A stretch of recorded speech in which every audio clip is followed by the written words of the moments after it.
So is MLE like MLE? Like some type of a requirement or something? Annotation style. Yeah, well, it becomes kind of a kind of a major approaches to inference. So it has kind of that status. There are now always have been philosophical debates about what should we be doing with an inference. What does it mean? What is probability? What is random? Those are interesting things to read about.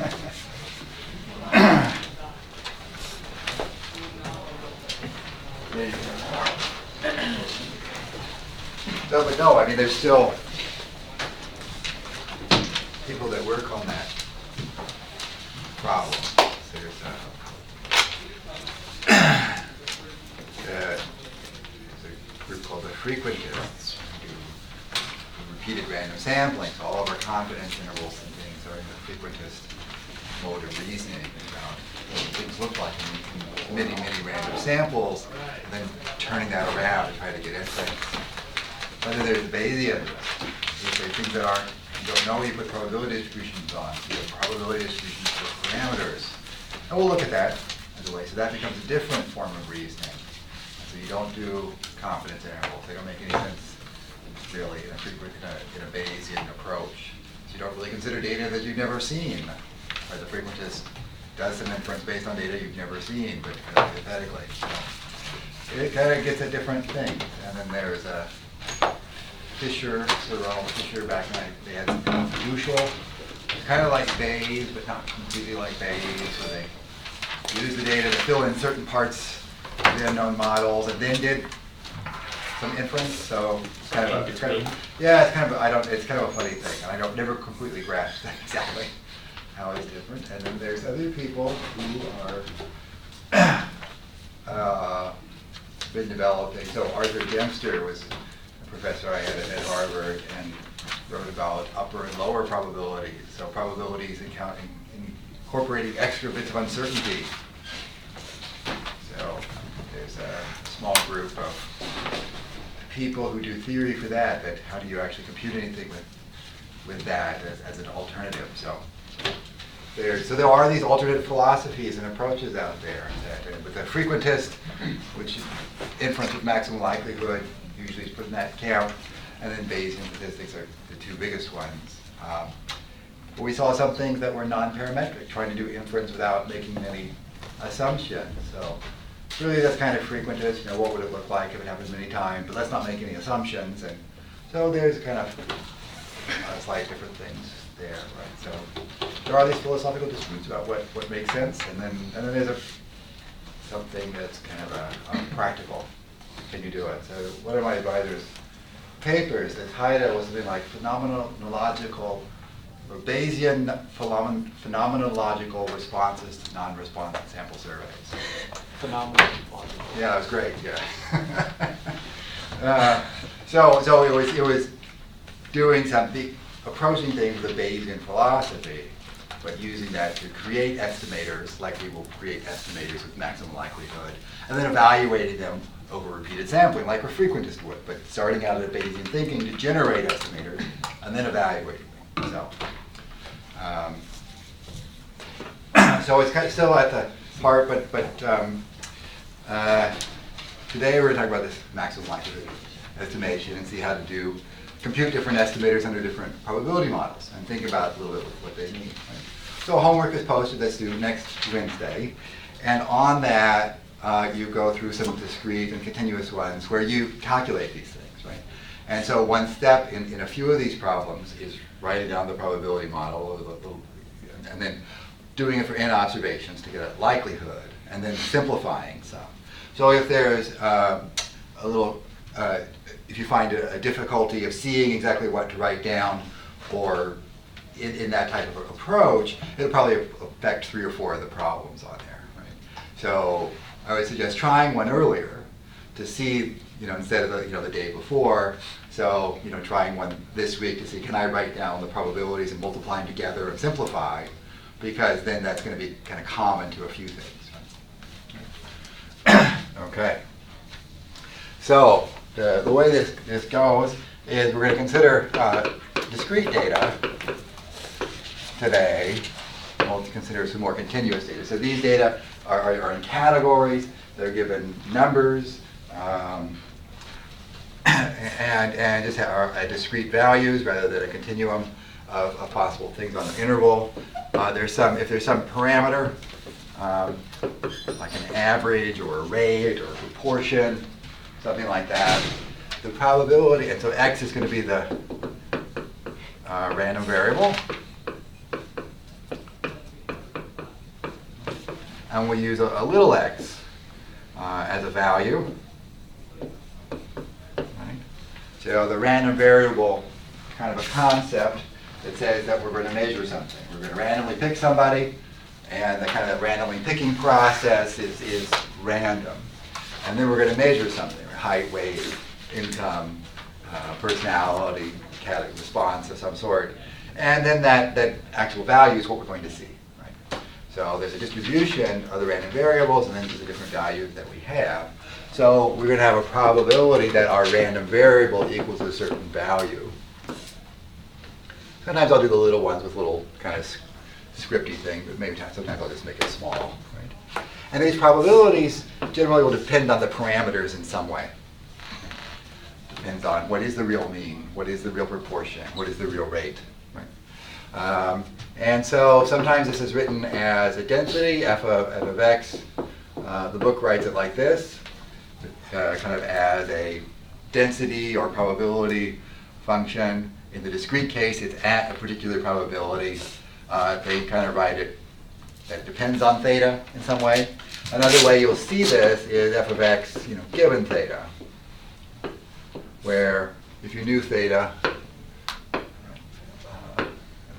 x here, that little bar, vertical bar to the right means given that, or it's conditional on that, or with that value of theta. They really have kind of the same meaning, right?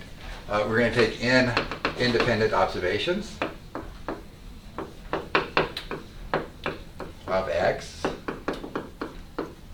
of our random variable x, and so then our n values that we're going to get are going to be x1, little x1, little x2, little x3, up to little xn. Right? And so in general, we'll have a random variable that's xi, and then its value that it can happen can be a little xi. So we can add, we can have the probability that under some model with that the random variable xi equals that little value. Right? So we could have that probabilities for I going one up to n in our sample. So we have essentially the one concept random variable x, but we're going to measure it in time. So we could call it x1, capital x2, capital xn. And so we know we're going to generate a sample of size n and take these n measurements. It's random. What are we going to get? Right? Depends on the distribution and the sampling and the measurements and everything. We're going to do it in time. And we're going to get, in the end, n specific values, little x1, little x2, little x. So it's this distinction between the random variable and the value that we have. So that's the probability for one value. We're going to have the probability for seeing all of these values all simultaneously. So that's going to be the joint distribution or the multivariate distribution of the n observations all together. So we'll write that on the next. So we can have the probability that x1 equals little x1, x2 little x2, up to the big one, xn equals that. A shorthand for that, right, that I would write in my own notes would be something like this, meaning that this is a vector, right, of the capital X1, this little x tilde, the big ones up to xn, and then the little x is the actual value. So little x1, little x2, little x3, up to little xn. I mean, you could write that if you'd like kind of as a shorthand, that instead of writing all those things again, that the vector of x's, the random variables have these all individual values. Under independence, the probability of all these things together, if it's a random sample, meaning that the x's are randomly generated from a population randomly sampled and not really dependent on each other, can be written as the probability that x1 equals x1 times the probability that x2 equals x2 up to the probability that xn equals xn. So the product of all these probabilities. And a shorthand for that is this product sign. You know, you've probably seen the summation sign for things, which means add up a bunch of things, right? But the product sign means multiply a bunch of things together. So it has that same idea, but it's the product. This is not quite as commonly used in calculus or some other things. Maybe it is, but depending on the textbook. And, right.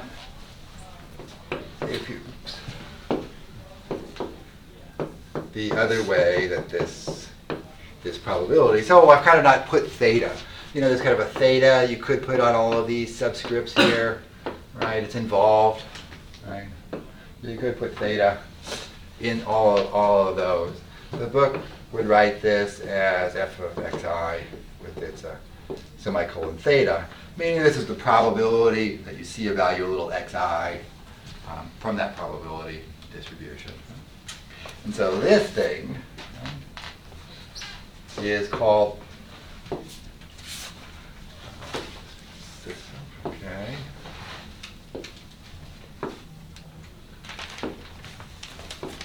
Is referred to as a likelihood function for theta. And often it's written as x given the data. Or in shorthand, maybe you would write it as a little x here and then a little tilde, meaning the vector of all these different observations together. It's just a little shorter to write if you're writing it over and over again. So this L is called the likelihood for theta, or likelihood function.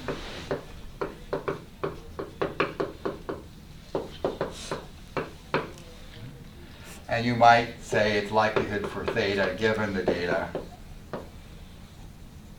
x1, x2, right up to xn. And so in maximum likelihood, we work with that. This viewing this probability function, this joint probability function, which becomes the product of different probability functions, as called the likelihood. And what we want to do in this theory is find the value of theta that maximizes the likelihood given the observed data values. You can think about it as making the data as likely as possible. So if you get that maximum likelihood, right, you can put theta hat in there, or some estimate, right? You can calculate these probabilities at each value of x, and multiply them all together.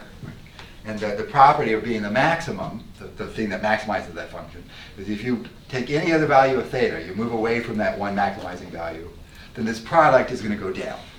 And your data is going to have less probability.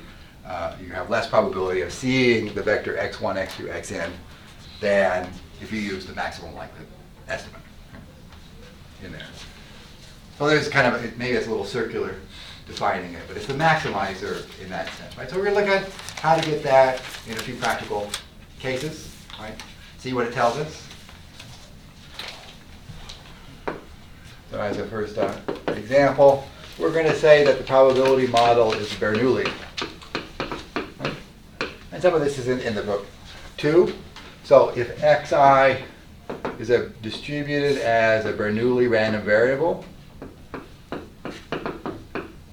kind of shorthand for saying that the probability that xi is 1 has some probability p, and the probability that xi is 0 is the probability 1 minus p. And those are the only two possibilities. It's like a coin flip. Heads or tails, yes or no, right? Success or failure. Right? And so this little tilde means it's distributed as that it has that probability distribution, and those are the probabilities. Right?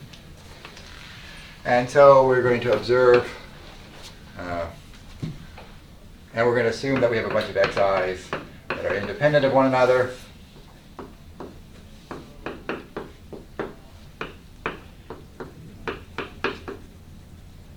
Right. So they're like flips of coins, randomly sampled to different people, or something that doesn't depend on the previous times. Right? So if you're looking at a pitcher in baseball, right, and asking, is this pitcher going to throw a strike?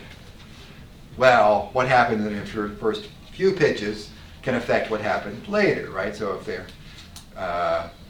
ahead in the count, there's 2 strikes and no balls or 1 strike, right? They're way ahead, right? And so then they can throw pitches that aren't quite in the strike zone, right? They can be kind of on the edges of it, and maybe they can get the pitcher, the batter to swing, right? But if it's more even and it's, they're almost walking somebody, they can't throw it quite as far. So they adjust what they do based on what happened before, and those are not independent outcomes, right?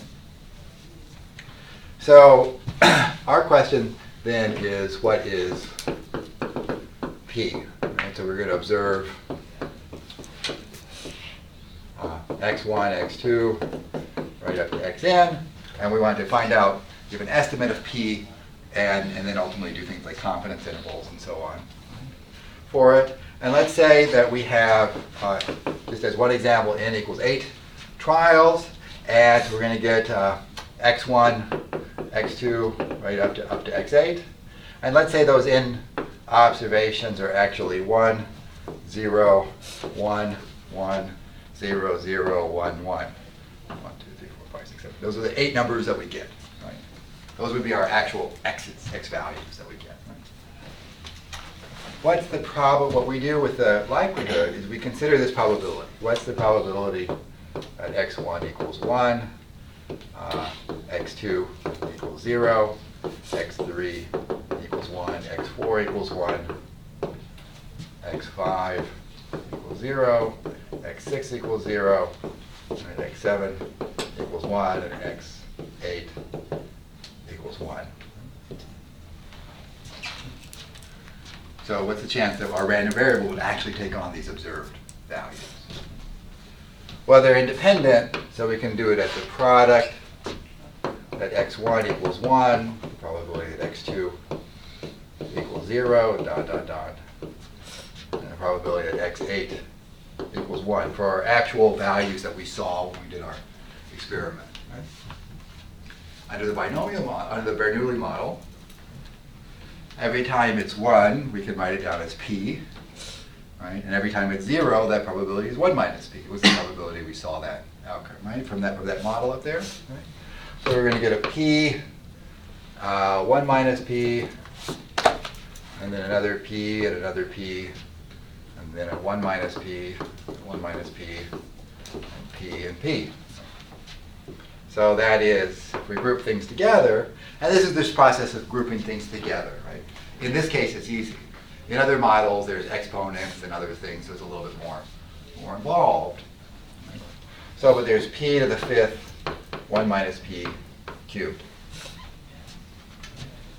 And so this thing, I've run out of room. All right, yeah, but this is the likelihood for p. And I just haven't put the x's out there, but it depends on the x's that we get. So that's our likelihood function, right? And so we want to find the value of p that makes this as high as possible. Because the value that's high as possible will make this sequence, or p to the 5th, 1 minus p, this data sequence would be the most likely if we maximize for p. If we use a different value of p, it won't be as likely to have seen what we saw. So that's the process. We have to maximize that. Right? So the likelihood for p in this case is p to the 5th, 1 minus p cubed. So we have to use calculus. You can take the derivative of this with respect to p. Now in calculus, you often do dx, dy. In statistics, we're interested in taking derivatives with respect to these parameters. So it looks like dp, d mu, d sigma, things like that. But it has the same type of function, right? And we set that thing equal to 0 to find a maximum. Technically, it finds a maximum or minimum, but these particular likelihood functions are usually concave, so it finds a maximum. You can take the second derivative to check that the derivatives are, that the slopes are becoming decreasing, and this is negative. But it's usually a maximum. You can do that. Right? Equivalently, you find the same maximization point if you take the log of this thing and then take the derivative. That's often easier. So the log of this, so the log of p to the fifth, 1 minus p cubed, right? Log, good to review operations on logs with logs, because we'll be doing that, right? So the log of a product is the sum of the logs.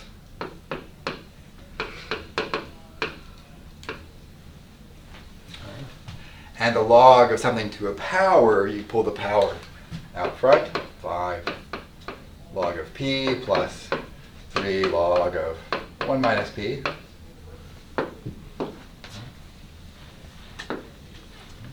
And so if we differentiate that and set it equal to 0, we'll find a maximum. And the thing that maximizes this is the same thing that maximizes this. The log is a monotone increasing function, so whatever maximizes it does it, it's the same spot.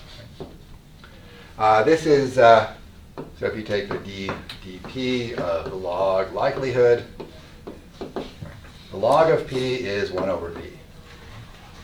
And same over here, the log of 1 minus p is 1 of that, but there's a chain rule because there's a negative there. Right? So there's a negative in there. You set that thing equal to 0.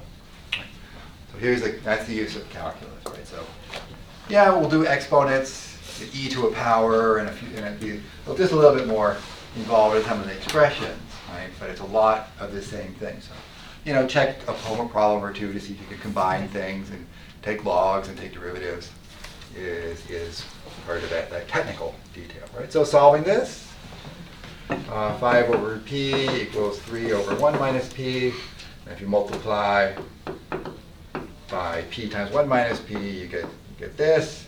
And so then 5 equals 8 to p.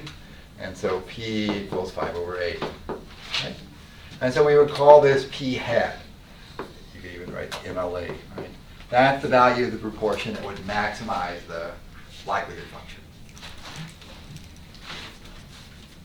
In this case, it's just a sample fraction, right, out of the 8 cases that were yeses or ones. It corresponds to just that sample proportion. So maximum likelihood in this and a number of other cases will be kind of what you expect or hope. In some cases it won't be, but in many cases it will be. So anyway, so 5/8 becomes the estimate of p. Now the book has a problem very similar to this, right? They have n equals 8, but their sequence is 1, 1, 1, 0, 1, 0, 1, 0, right? For their n observations. A little bit different. Right? Ours, was not that. It was 1, 1, 0, 1, 1. So anyway, just different strings of 1s and 0s. But the likelihood for them is also p to the fifth, 1 minus p cubed.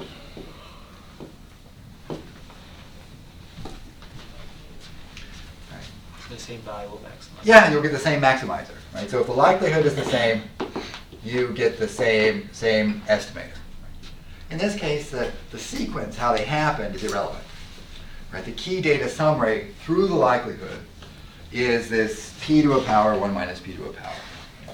And so if you get 2 sequences, they could have all been 5 successes and 3 failures, or 3 failures, 5 successes. It's the same relative proportion. Same probability model, same likelihood, so you get the same estimator. That's kind of nice in a way. It's associative. Yeah, so it doesn't, because of the independence and multiplicative nature of it, it doesn't change. Okay.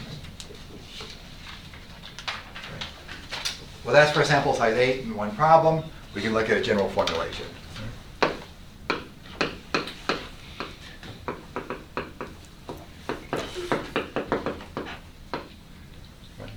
so we're going to have n observations that are going to be independent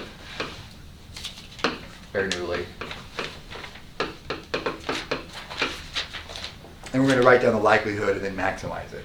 Before we go on to that, are there any questions on this particular data? Right. Example, we have a probability model, we have some data, we have the joint distribution, which becomes a product. Right. We write down enough of it to see what it is and group terms and then maximize that. And I like doing it with logs. The book does it without logs, but then you have to do a chain rule a little bit more. So it still gives you the same solution, it's just different calculus approach. So the general formulation is like this. In the general case, we don't know whether a little xi is a 1 or a 0. It could be either one. Right? We need to write down, we're going to write down something that works in either case. Right? So one thing you can write down is p to the xi and 1 minus p to the 1 minus xi. So now if the probability that xi equals 1, right? 1 there, 1 minus what is 0 up there is p. And if the probability that xi is 0, it's going to be 1 minus p. Because if it's 0, that one is just 1, and this one is 1 minus p. Right? So this formulation up here works whatever the xi's are. And in kind of the abstract, we're going to get some value xi.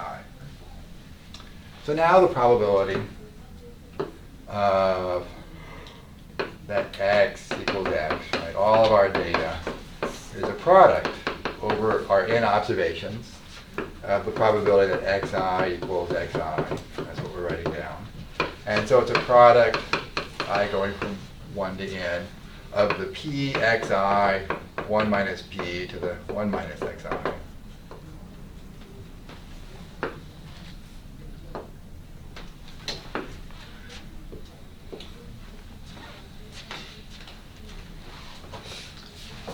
So this is my shorthand for the joint distribution of all n of those. So because of independence, I always like to... Independence allows us to write it as a product. Because I teach probability sometimes. And then so you get, this is the specific probability model. So the Bernoulli probability model enters into that formulation, right? That's just kind of a cute little way of writing it as one function. Right? So now we can simplify, right? So this one, you can take the logs, right?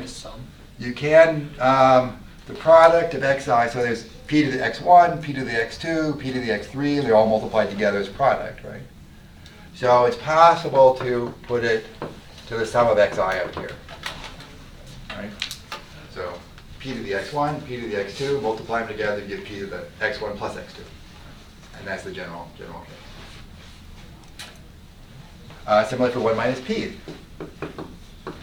You get 1 minus x1 times 1 minus x2 times 1 minus x3 and so on. Add them all together, and it's actually n minus the sum of xi's. You know, it's the sum of 1 minus the xi's, but 1 there happens n times. So that's the likelihood. This is the likelihood for p in the general case.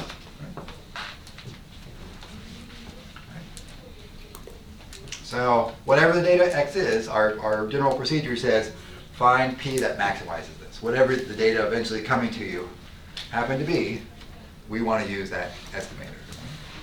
So let's maximize that. So the likelihood is p to the sum of the xi's, 1 minus p to the n minus the sum of xi's.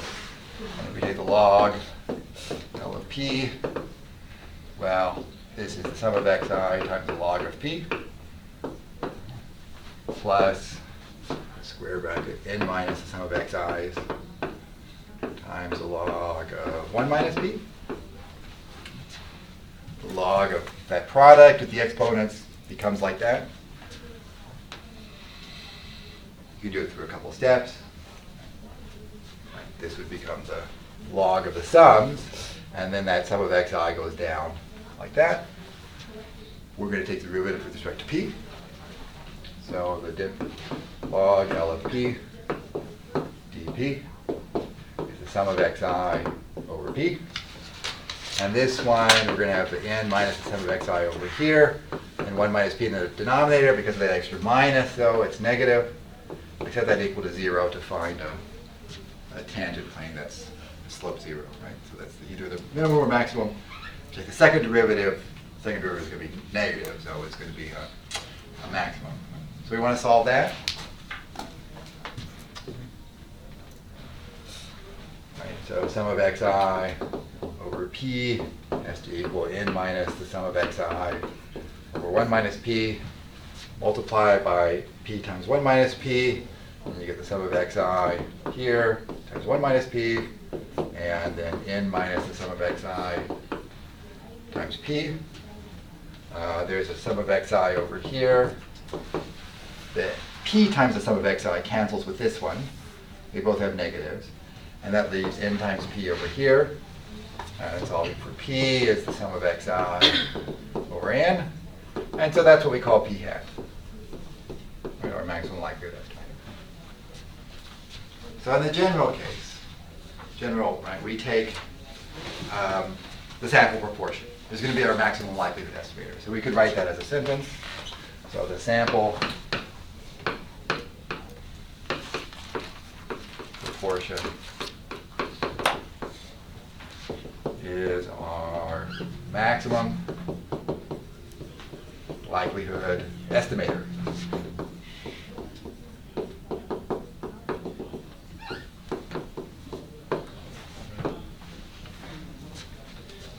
So that would give our function for doing that. So same as the other case, we have a probability model, some independent observations, write down the joint probability distribution. Under independence, it simplifies. Combine terms, and then do the calculus to maximize it. So give this a tool. We could have, instead of writing the probability model as we did, right, we did p to the xi, 1 minus p to the 1 minus xi. Right? There's actually a different way of writing that, so you can get p when you need to and 1 minus p when you need to. Right? You could have written it as p times xi plus 1 minus p times the 1 minus xi. Right? When the probability that xi equals 1, you're still going to get p. Right? And the probability that xi equals 0, you're going to get 1 minus p. Right? But I like this one. Right? Because when you multiply them together, you get to get out of the exponents, you take the logs, and it simplifies. Right? If you have the joint distribution of these things is the product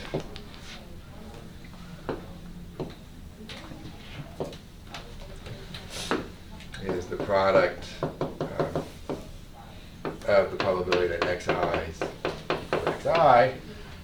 And you do this product of things that have a sum in them.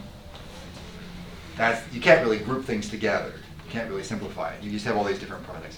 You can do the problem just fine. You can take the logs, you can take the derivatives, you can maximize it anyway.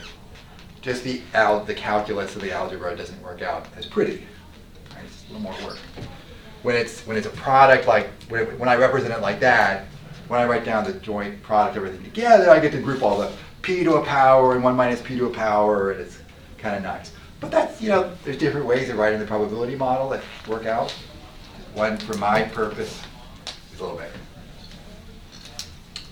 All right, let's return to this genetics example. So we're going to have 3 categories. Homozygous dominant, capital A, with the pairs coming together for a genes, a heterozygous one, or like this. And under my model, my probability model, says that the probability of being 2 A's is p squared, two little a's is 1 minus p squared, and this one is 2p 1 minus p. And my data that I observe, let's call that x1, x2, and x3. Those are kind of counts. Right? You can think of them as zeros or ones being added up. Right? If somebody is each person, we're either going to get 1, 0, 0 if they're AA. We're going to add 1 there for that person. We're going to get 1, 0, 1 if they're heterozygous, either type. And then we're going to get 0, 0, 1 if they're little a, little a. So each person, going from 1 up to n, is going to have those values. And x1 is the number that end up in this category, and x2, x3, the number that end up in those categories.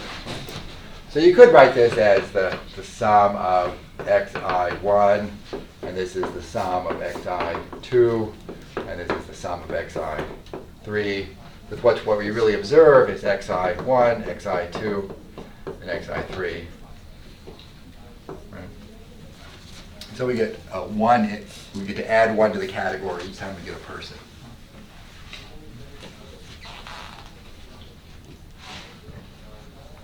So the probability we see of a particular person, the probability of xi1, xi2, xi3, like that binomial one, right? Like the Bernoulli one, yeah, like the Bernoulli, right? Right, we have a p squared for the first probability, that thing to the xi1. There is 1 minus p squared, right, to the xi3. Right? And this whole probability expression, 2p 1 minus p to the xi2. So if you have a 1, in this case, double A, the probability of that is p squared. And if you're heterozygous, your probability is this. And if you have a 1 here, your probability is that. And the data are constrained that you only get one of those cases. Right. So with n independent people, we're going to take this and multiply it all together n times.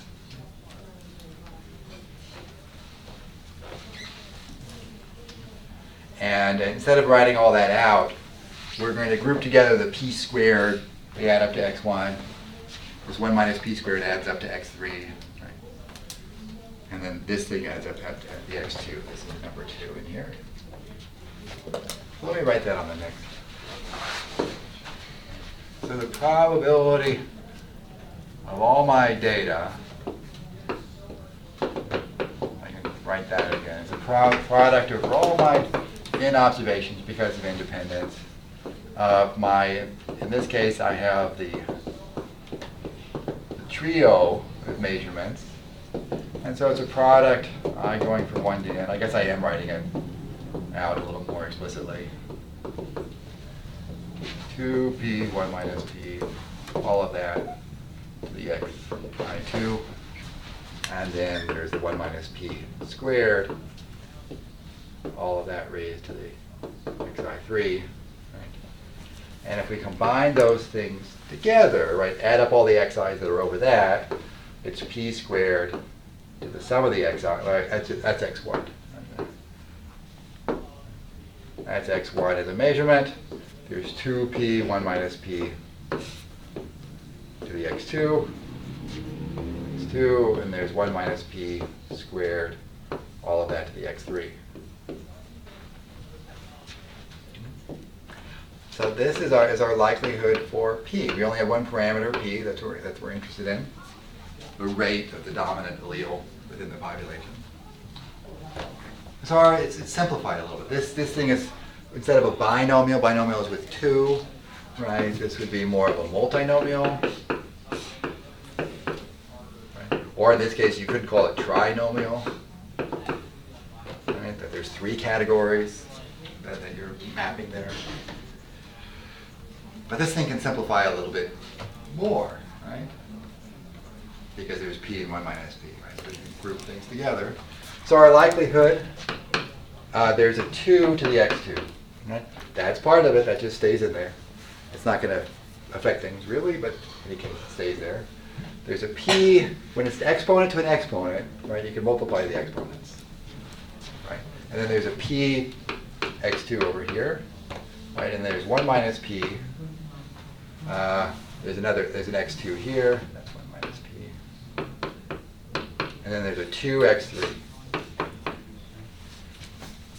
so that's our likelihood for p. The product. That's right. Yep, this thing here, that's the whole likelihood for p. Right. And now we want to maximize that. So we take logs and differentiate, set equal to 0, same process. Right? But the process of writing down, figuring out that, this was the probability of these 3 categories. Here were the counts of those 3 categories. It was a little bit more to figure out how to write it down. A little bit less familiar, maybe. So maximizing that thing, the log of the likelihood, there is an x2 log of 2, because there is a 2 to the x2, plus there's a 2x1 plus x2 times log of p. And then there's a x2 plus 2x3 times the log of 1 minus p.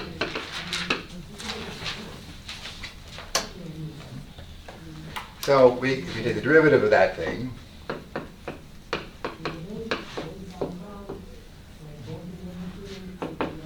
what's the derivative of x2 log 2 with respect to p? 0.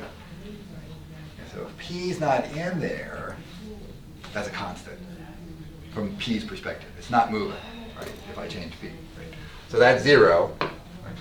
And I'll let you do a little bit of that and then solve the equation. You end up with, as an answer, 2x1 plus 2x2, right, over n, or 2n, right? So that becomes, right, n was the number of people.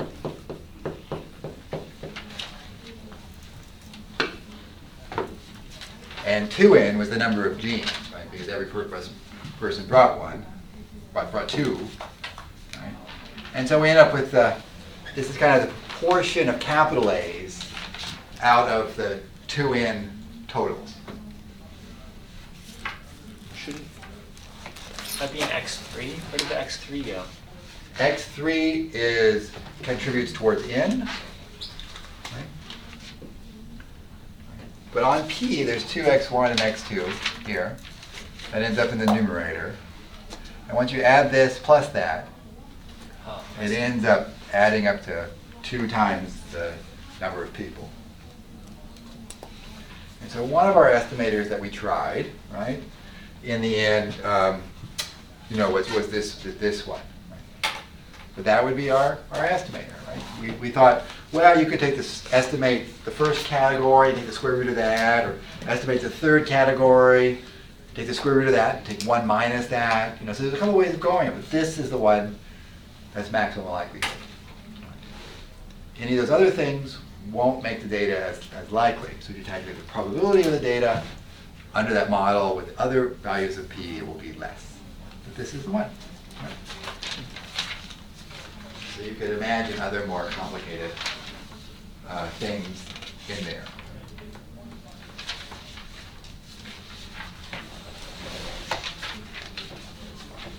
Any questions? I want to do one that's not proportions.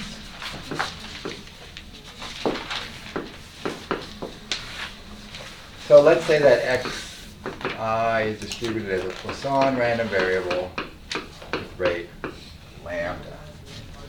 This means that the probability that xi equals some value, the f of xi lambda in the book's notation, is lambda to the xi e to the negative lambda over xi. xi factorial. Right? This is a probability, between 0 and 1. This is the probability between 0 and 1, as it turns out, right? And a Poisson random variable has probabilities at numbers. Xi can be 0, 1, 2, and going on forever. After a while, this xi factorial in the bottom gets really big and drives the probabilities approaching 0 pretty fast. So the sum of all the probabilities is 1, and it's a probability model. If we have n observations, independent, right? So we observe x1, x2, x of n are values. And we're going to ask the question, what is lambda? We'll find the maximum likelihood estimate for that parameter.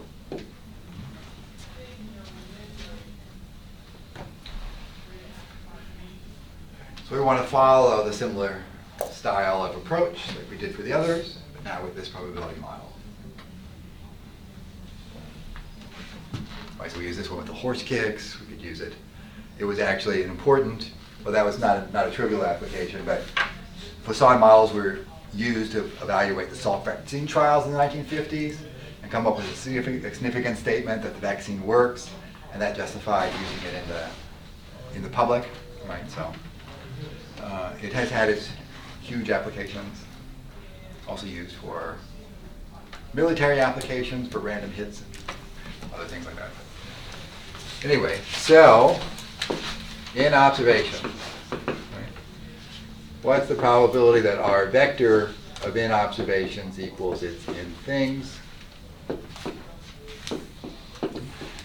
Because they're independent, we're going to take the product I going from 1 to n of the probability that xi equals its little value. So it's a product I going from 1 to n of lambda to the xi, e to the negative lambda, over xi factorial. Right? And all of this is inside of there. So you take logs at this point and then maximize it. My habit is to combine things.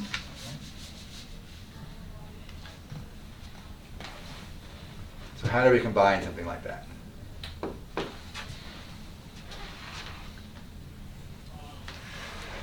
The product of these things that are multiplied together. You could add some exponents, but I kind of write it like this. It's kind of one intermediate step. Sorry, that's a little messy. I can't fix up this pen. And here, the product I from 1 to n. So the product of all these things, you can do the product of these times the product of this, and you can have in the denominator the product of xi factorial. Right? Right? That works. Right? Now what can you do here? Right? It's like lambda to the x1 times lambda to the x2, and so on. Right? So you can add those exponents up there. So it's lambda to the sum of the xi's. And add the lambdas. This one up here, yeah. So it's e to the negative lambda times e to the negative lambda times e to the negative lambda n times. So it's e to the negative lambda times n. And there's not all that much you can do with this thing down here. So now we want to find lambda to maximize that function. Lambda just can't get arbitrarily big, right, because of this negative in here. Right? If lambda gets, these xi's are all non-zero, so some of them are going to be positive. So and lambda getting big will make that function bigger there, but it'll make it smaller over here. Right? And similarly, if lambda gets small here, that would cause it to go bigger because it's negative. So there is a bound. Right? You're not going to get lambda going to infinity or towards 0. It's somewhere in the middle. So taking the log of this thing is one approach. So the log of the likelihood for lambda, they're is lambda to the xi, so it's log lambda. There is in the previous page, there was e to the negative lambda. So I'm taking natural logs. I typically use just all natural logs. Very common in statistics because the e exponent shows up so much. Right? The default is that. Right? And so the log, the natural log, is the derivative, that. And then there's this product of the xi factorials. It's in the denominator, so there's a negative there. And as a log of that, you could simplify that, but it won't matter. Because we're going to differentiate. It's a constant. It's a constant as far as lambda is concerned. Right? It's a separate combinatorial calculation of data that'll go away. So if we take the derivative of this thing with respect to lambda, right, we get the sum of xi, and the derivative of the log is 1 over the log, and the derivative of negative n lambda with respect to lambda, but it's just negative n.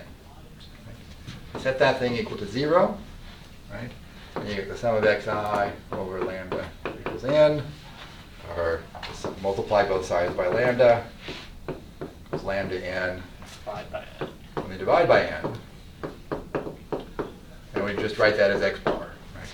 And we're going to call that the lambda hat, that's the MLE. So the maximum likelihood estimator of the Poisson rate is just the average number of events that we see, right? The average over the different cases.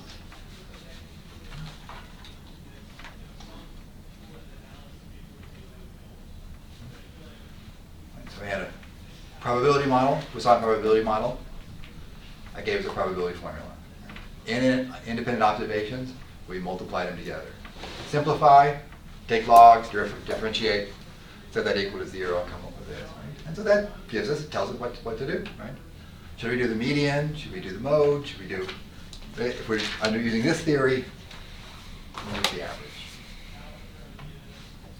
How about a new situation? Right?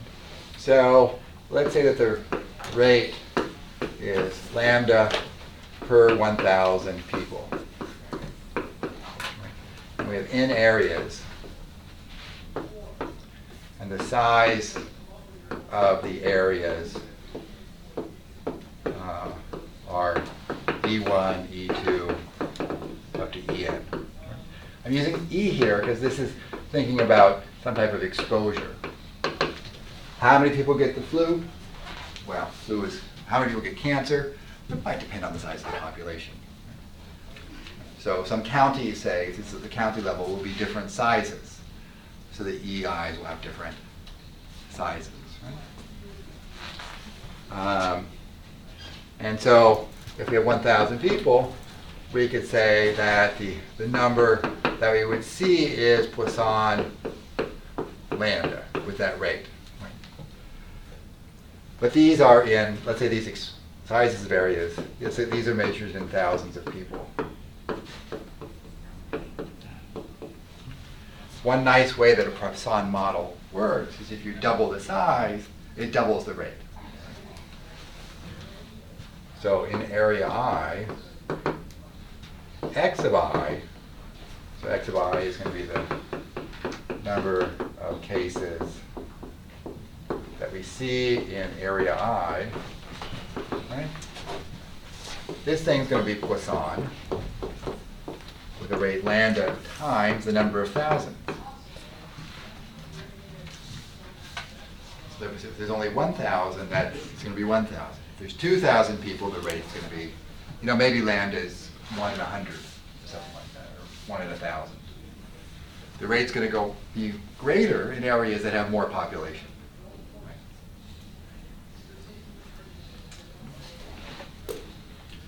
So if we have n independent observations, what's our maximum likelihood estimate of lambda, given that it's the Poisson model and the areas have different sizes?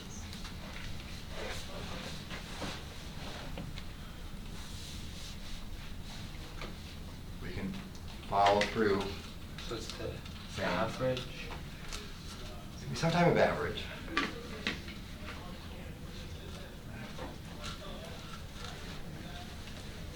So we follow through the same type of procedure, right? So we want the probability that x, or x is equal to their x values from our n independent areas, and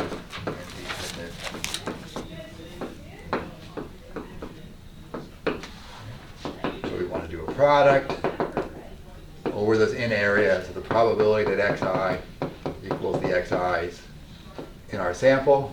We see our data.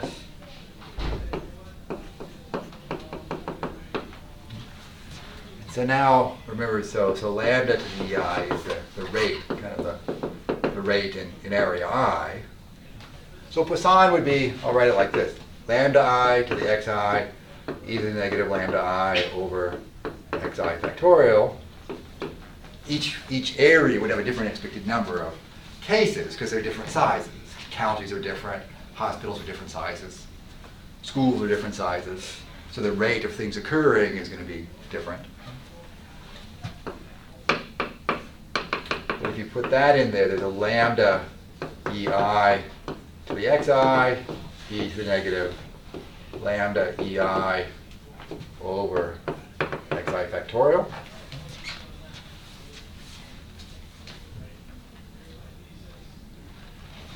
And so this thing's our likelihood for lambda.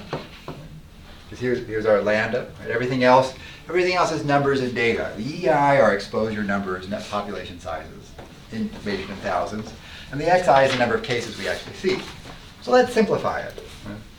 All right, we good. I'm going to put everything that doesn't involve lambda up front. All right, so there's a product, I going from 1 to n of, there's an EI to the XI over XI factorial. Right? EI to the XI and XI factorial. That doesn't involve lambda. But then there's a lambda there, right? So it's lambda to the x1, lambda to x2, etc. So there's a sum of xi here. And then there's an e, or I wish I had a little more space. I'm going to write it. This thing times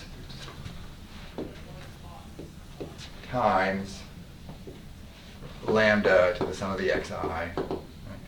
And then e to the negative. We're going to add these things up in the exponent. Right? So e to the lambda times e1, e to the negative lambda, e2, and add up all those exponents. Right?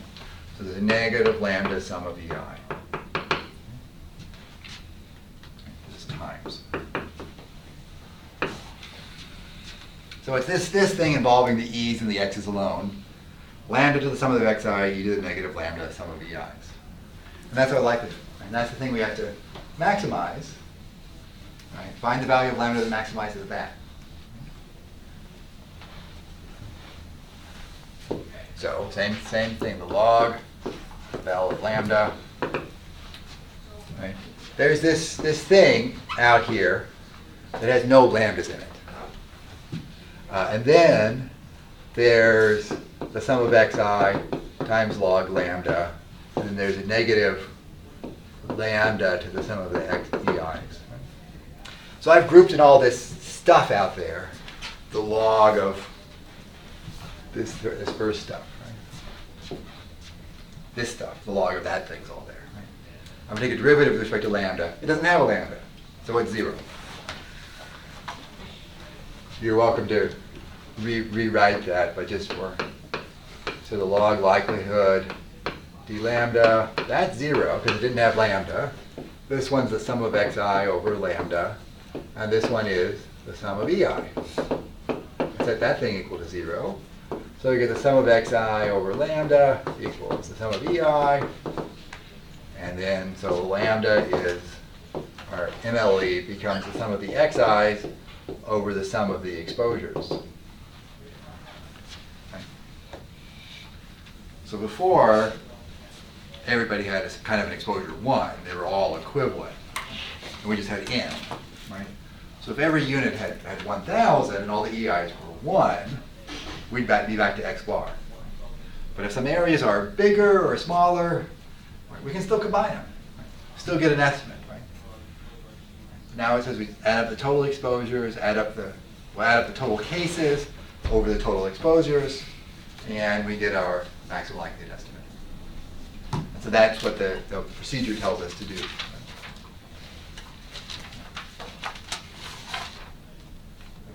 So a few problems in the homework are kind of this style, putting together likelihoods. On Friday, we'll do more continuous ones, like maybe some normal, gamma, beta, other continuous ones where, again, it starts with a density, multiply them together, combine terms, very much a, yes. Can you go back a slide and go Yeah. to the top? Sure. All right. Okay.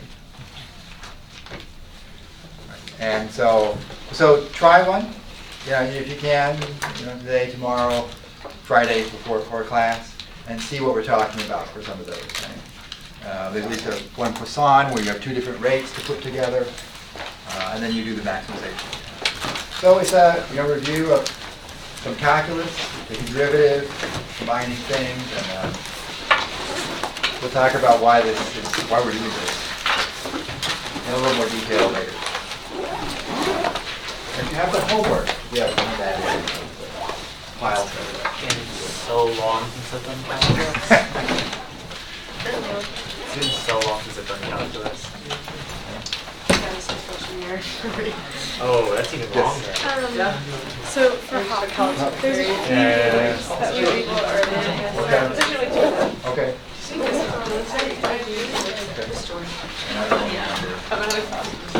I can send you like Okay. Same. Sure, that's fine.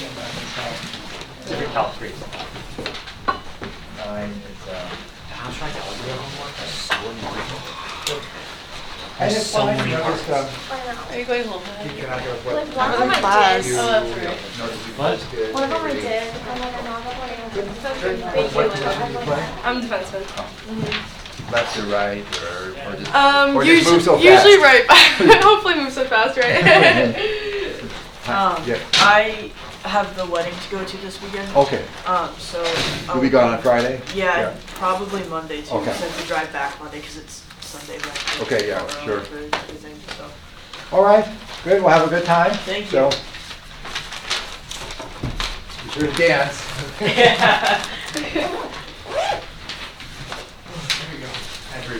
Oh, good, thank you. So yeah, so now we are using a little bit more of calculus and things. Yeah. You have a textbook, are you taking calculus too? Do you take What? calculus? Story. Yeah, yeah, or you take your calculus, Yeah. yeah. I've got one question about the homework. Yes. There was one on 5.21C. I can open it up, I think. I wasn't sure exactly what the question meant. Yes, I kind of just guessed. So kind of getting the 95 No, on the first one. on the first The one. most, I think it was basic. It was like performing some exploratory data analysis. Oh, okay, yeah. What was so, that supposed to be? yeah, so kind of doing a histogram, looking at. I did like that. And I don't know what. Okay, yeah, that's looking at the beginning. The other thing that could be done is just a a histogram of price or a box plot of price to kind of Okay, show so what just those a plot are. or something. Yeah, plots, Oh, mean sure, standard what you meant by that. deviation. So, Okay. sure. All right, thank you. Yeah.